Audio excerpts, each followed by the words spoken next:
Vamos a pasar a Carlos Andrés López Duque, de la Universidad de León. Carlos Andrés López Duque es licenciado en Español y Literatura y magíster en Literatura de la Universidad Tecnológica de Pereira. Actualmente es estudiante del doctorado en Mundo Hispánico de la Universidad de León, donde disfruta del contrato de formación predoctoral de la misma universidad. Además, ha participado en múltiples congresos en relación a lo fantástico, como el primer Congreso Internacional de Ficción Fantástica Iberoamericana o el cuarto Congreso Internacional Figuraciones de lo Insólito, además del Congreso Internacional Aleph, realizado en la ciudad de León. También ha publicado reseñas en la revista de investigación sobre lo fantástico Brumal. Así que cuando quieras, Carlos. Su ponencia se titula, porque no tenemos presentación, en esta Manifestaciones de la violencia contemporánea latinoamericana en cuentos de María Fernanda Ampuero, Mónica Ojeda y Mariana Enríquez. Ahora sí, gracias. Buenas tardes a todos y muchas gracias a Fran por la invitación y a toda la organización por recibirnos aquí. La raíz envenenada. Manifestaciones de la violencia latinoamericana contemporánea en cuentos de Mónica Ojeda, María Fernanda Ampuero y Mariana Enríquez. La violencia, vista desde la perspectiva de autores como Charles Darwin, Bruce Chatwin y Sigmund Freud, forma parte de la naturaleza humana, asociada a la lucha por la supervivencia y a las diversas formas del poder. En este sentido, el tránsito de la historia ha transformado, a su vez, las maneras como se manifiesta en cada época. Por lo anterior, y dado que la actualidad presenta también sus propias formas, quisiera empezar distinguiendo las violencias materiales, representadas en diferentes narrativas que desarrollan sucesos particulares donde se manifiestan, de una forma mucho más amplia. Me refiero a las violencias estructurales de Galton y sistémica de Bourdieu, que impregnan la cultura y las prácticas del Estado hasta naturalizarlas, propiciando y perpetuando las violencias materiales. Como afirma Byung-Chul Han en su Topología de la Violencia, cito, hoy en día la violencia material deja lugar a una violencia anónima, desubjetivada y sistémica, que se oculta como tal porque coincide con la propia sociedad. Para ilustrar estas ideas he elegido un corpus conformado por 3 cuentos de narradoras latinoamericanas contemporáneas, en los cuales puede apreciarse, más allá de los hechos concretos que se narran, la presencia de esa violencia estructural y sistémica emanada desde la sociedad, la cultura y el Estado. Dichos cuentos pertenecen a estas 3 autoras escogidas con el propósito de establecer la manera de representar actualmente estas formas de violencia en dicho contexto. Para empezar, debemos considerar la noción de violencia inmanente al ser humano, la cual ha sido abordada desde diferentes miradas, como la biología, el psicoanálisis o la antropología. En cuanto a la primera, Charles Darwin nos habla en su origen de las especies de una lucha constante. Como de cada especie nacen muchos más individuos de los que pueden sobrevivir, y en consecuencia hay una lucha por la vida que se repite frecuentemente. Se trata, por tanto, de un instinto común a diferentes formas de vida que favorece la supervivencia.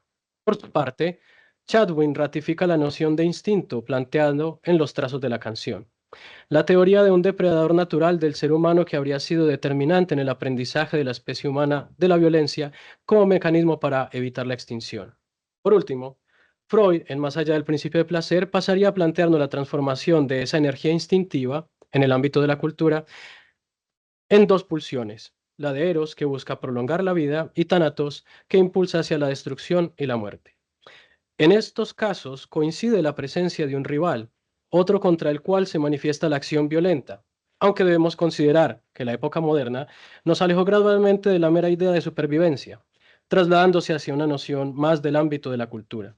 Se trata del poder, de su consecución y sostenimiento.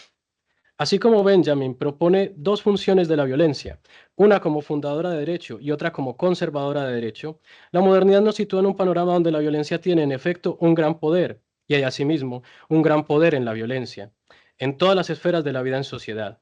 Serán los estados los principales actores en institucionalizarla, concediéndose el derecho al uso de la violencia para conservar el derecho, considerando así sus fines como naturales y emanando de allí su legitimidad.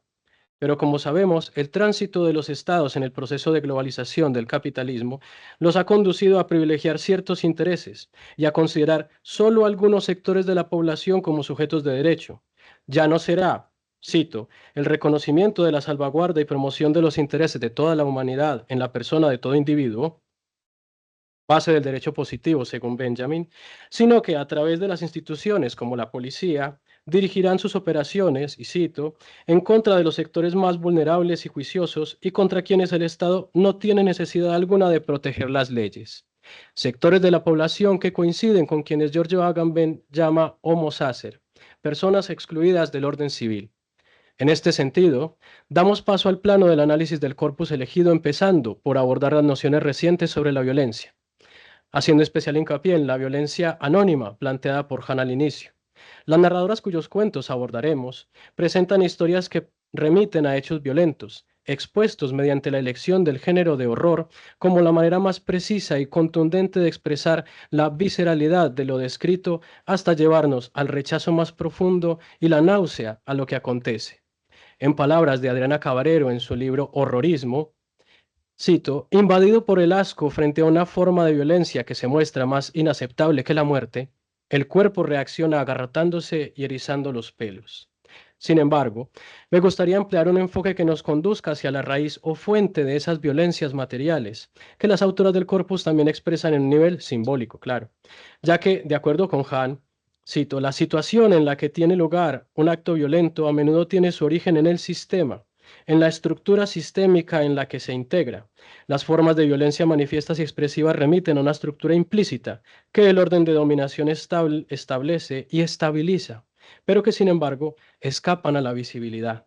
Por lo anterior, serán fundamentales conceptos como la violencia estructural de Galtung, donde las estructuras establecidas en el sistema social se ocupan de la persistencia de las condiciones de injusticia, y claro, la violencia sistémica de Pierre Bourdieu, donde la gente afirma y perpetúa la relación de dominación al hacer las cosas por costumbre, como corresponde. La cotidianidad es la afirmación de las relaciones de poder existentes. Vemos cómo las ideas de injusticia, cotidianidad y afirmación de relaciones de poder preexistentes cobran especial relevancia si observamos los cuentos objeto de estudio, en los cuales se puede apreciar la naturalización de formas de violencia estructural y sistémica que perpetúan y validan sus diferentes manifestaciones materiales. Por ello abordaremos ahora las obras a partir de estos conceptos. Una oficina con el archivo de chicos perdidos que ya casi nadie busca. El patio de una casa en cuya pared vecina rebotó durante 4 días una cabeza envuelta en plástico y un garaje descubierto en medio de la nada donde se venden personas al mejor postor son los escenarios de estas historias. La desaparición es su hilo conductor, bien sea durante unas horas, de una parte del cuerpo o de manera definitiva, eso va entre comillas. Se trata de cuentos donde los personajes dejan de ser dueños de sí mismos por la acción de agentes externos a cuya voluntad son sometidos, un acto de dominación violenta. Pero el trasfondo de estas historias va más allá, pues hemos de recordar que, según Han, la violencia estructural no es violencia en sentido estricto, más bien es una técnica de dominación, permite que haya una dominación discreta, mucho más eficiente que la dominación violenta. ¿Por qué remitirnos entonces a este tipo de violencia? Por la forma en que las autoras nos permiten apreciar la naturalización de unas formas de violencia que las lleva al punto de volverse cotidianas, bajo el amparo del Estado, las instituciones y la sociedad en general. Me refiero, en este caso, a la violencia de género, pues la mayor parte de las víctimas en los hechos relatados son mujeres. El primer cuento que abordaremos es Cabeza Voladora, de la escritora ecuatoriana Mónica Ojeda, parte del libro Las Voladoras, donde una mujer que ha sido testigo de un hecho atroz se le pide que no vea las noticias, como si cerrar los ojos eliminara el peso del trauma y del hecho en sí. El silencio y mirar a otro lado refleja en principio la presencia latente de la violencia sistémica, donde la sociedad evita en parte nombrar el horror. Los medios, por su parte, se presentan como carroñeros de información impulsados solo por un afán sensacionalista, no por un interés verdadero en las personas. Cito. Y en la esquina la abordaron 3 hombres con laca en el pelo que le preguntaron cosas absurdas, cosas que le parecieron de mal gusto. Se pegaron a su cuerpo, soltaron saliva. Angustiada, caminó rápido para escapar de la humedad de sus voces, de las grabadoras, y tropezó con su propio pie. Ninguno la ayudó, sino que continuaron lanzándole preguntas sin sentido, algunas incluso crueles, acercándole agresivamente los dientes a la cara. Mientras tanto, las redes sociales en este cuento revelaban la cara más sórdida del verdadero interés de la sociedad por el caso, y cito.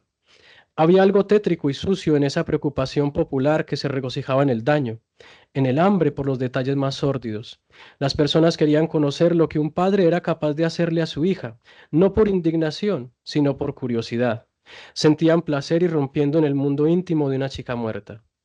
Por su parte, la protagonista se asombra ante la indiferencia general, la manera en que todos vuelven a sus rutinas como si nada hubiera pasado. Cito, le sorprendía que la gente del barrio siguiera viviendo con normalidad. Ella, en cambio, no podía retomar su rutina. Lo cotidiano le parecía un animal muerto e imposible de resucitar.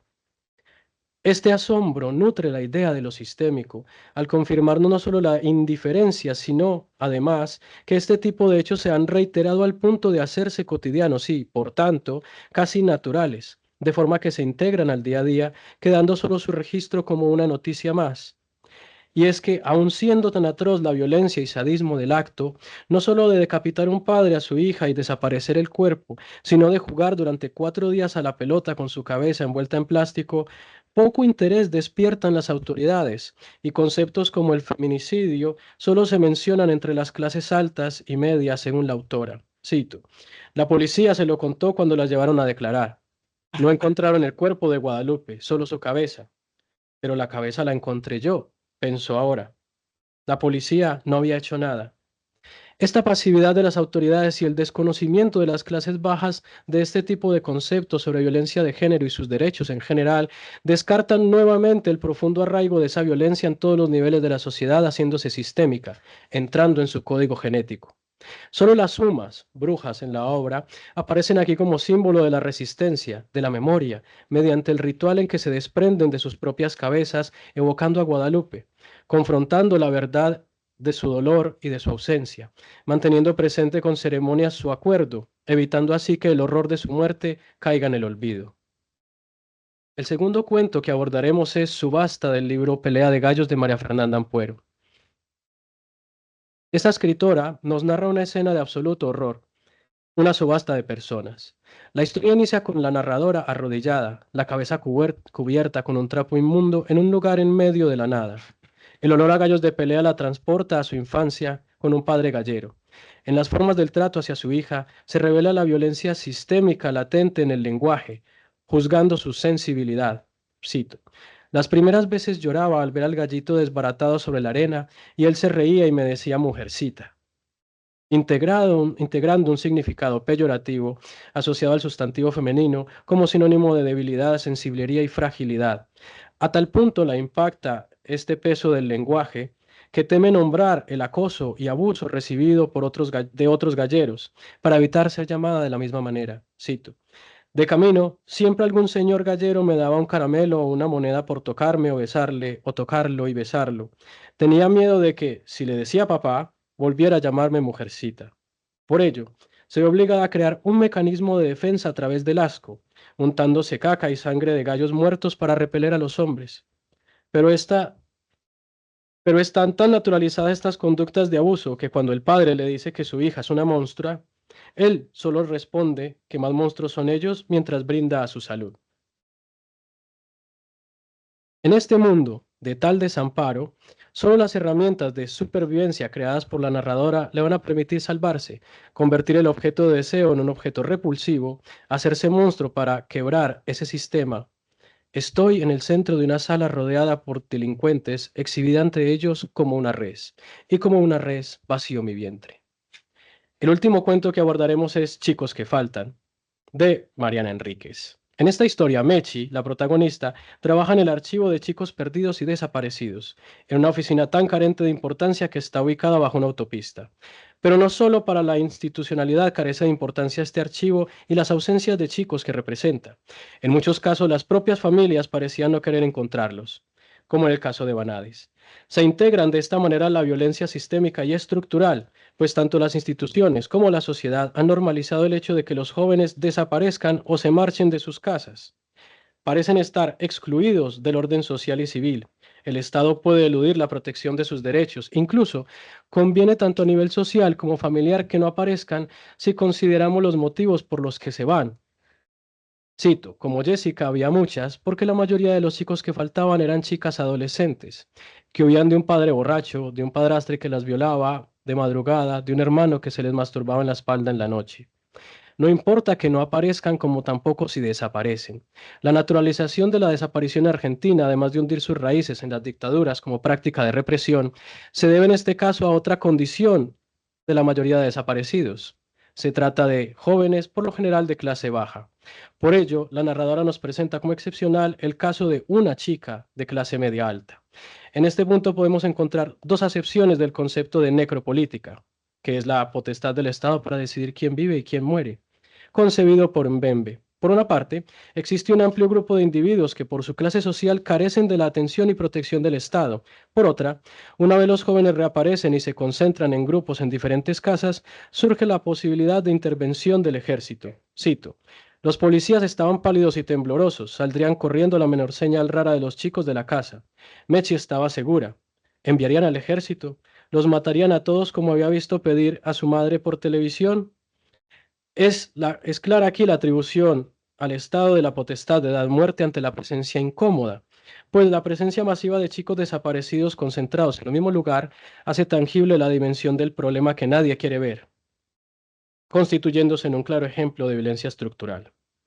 Finalmente, las obras de estas autoras revelan no solo la existencia de violencias materiales en los hechos que relatan, con una potencia descarnada y necesaria para señalar directamente esas realidades, sino que exponen a su vez la existencia de una violencia sistémica instalada en el marco de las sociedades desde las cuales escriben, de una violencia instalada en el lenguaje, una violencia instalada en la indiferencia, una violencia instalada en las interacciones sociales, una violencia de género sistémica ejercida también desde las instituciones que las amparan y legitiman, naturalizándolas.